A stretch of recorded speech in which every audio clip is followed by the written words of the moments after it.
How to check Facebook video watch history. Hey everyone, welcome back to the channel. In today's video, I'll show you how to check Facebook video watch history.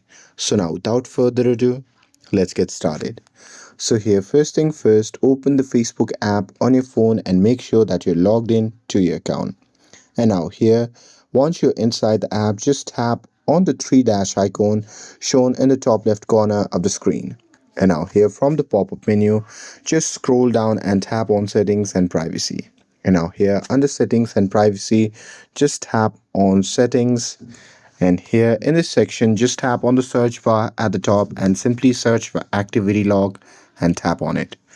And now here, once you're inside the activity log section, simply scroll down and tap on your Facebook activity.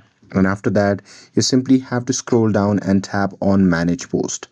And now here in this section, just tap on the filters at the top.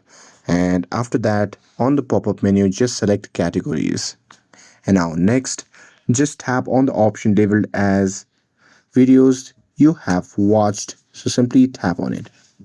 And now here on the next page, here you will see the list of all the videos that you have watched on Facebook. And that's it. That's how you can check your Facebook video watch history. With this, if you found this video helpful, then don't forget to like, share, and subscribe to get updated for more videos. Thanks for watching, and I'll see you in the next video.